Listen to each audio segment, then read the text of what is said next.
আচ্ছা, তোকে নয় ডিমের মালিক করে দেবো, তার আগে তুই এটা বল, আমি ডিম পারি এ কথা তোকে কে বলেছে? কেন আমাদের মাস্টারমশাই বলেছ? কি তোদের মাস্টার বলেছে আমি ডিম পারি? হ্যাঁ বলেছ তো। আচ্ছা তাহলে চল আগে তোদের মাস্টারের কাছে চল, তোর মাস্টারের সঙ্গে কথা বলি, তারপর দেখাচ্ছি মজা।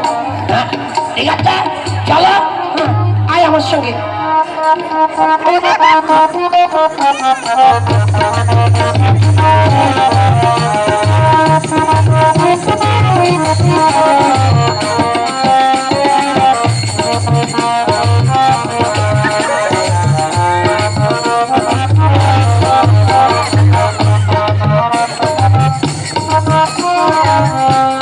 ভজা ভজা এখনই শুনে এলো না কেন? কি জানি স্যার, আমরা দুজন তো একসঙ্গে বেরিয়ে গেলাম। মাস্টার মশাই, মাস্টার মশাই।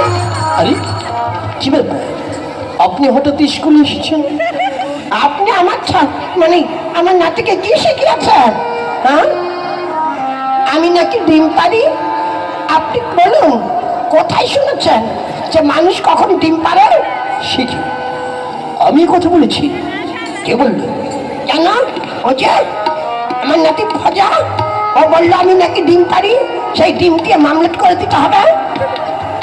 এই ভজা, বলুন স্যার। আমি কখন বলেছি যে তোর ঠাকুমা ডিম পারে? কেন আপনি বললেন না যারা চিবিয়ে খায় তাদের বাচ্চা হয়, আর যারা গিলে খায় তারা ডিম পারে? হ্যাঁ বলেছি তো। তাহলে দেখুন তো আমার ঠাকুরের মুখে একটা দাঁত আছে কিনা? একটাও দাঁত নেই। আমি ছোটবেলা থেকে দেখে এসেছি আমার ঠাকুমা টপ করে মুখের মধ্যে দেয়, পাক করে গিলে ফেলে। তাহলে আমার ঠাকুমার ডিম পারবে না কোনো? ওরে হতভাগা, হ্যাঁ তুই সব কিছুকে এক করে গুলি ফেললি? এই তোর ঠাকুমার এখন বয়স হয়েছে, তাই সে দাঁতগুলো পড়ে গেছে। তোর ঠাকুমা যখন অল্প বয়স ছিল তখন তো তার মুখে দাঁত ছিল, তখন তো সে চিবিয়ে খেত।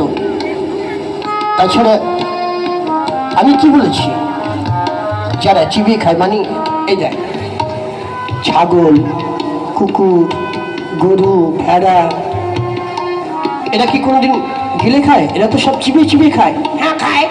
তাই এদের বাচ্চা হয়। তারপরে যাক হাঁস, মুরগি, তারপরে বিভিন্ন রকমের পাখি, এরা কি কোনদিন চিবিয়ে খায়? না, এসব টাকাটা গিলে খায়। তাহলে এরা কি করে? এদের কি বাচ্চা হয়? না। এরা ডিম পারে? হ্যাঁ। তাহলে আর তুই গেছিস তোর ঠাকুমার কাছে ডিম চাইতে? আপনি তাহলে ঠিকই বলেছেন, আমি বুঝতে ভুল করে ফেলেছি। ও ঠাকুমা গো, আমি ভুল করে তোমাকে মেরেছি, তুমি আমাকে ক্ষমা করে দাও গো। আমি তোমার কাছে আর কোনো দিন তোমার দিন চাইবো না গো। আজকের মতন স্কুল ছুটি, সবাই যার যার মধ্যে বাড়ি চলে যাও। এই হতো ভাজা, এবার বাড়ি চল। চল ঠাকুমা চল।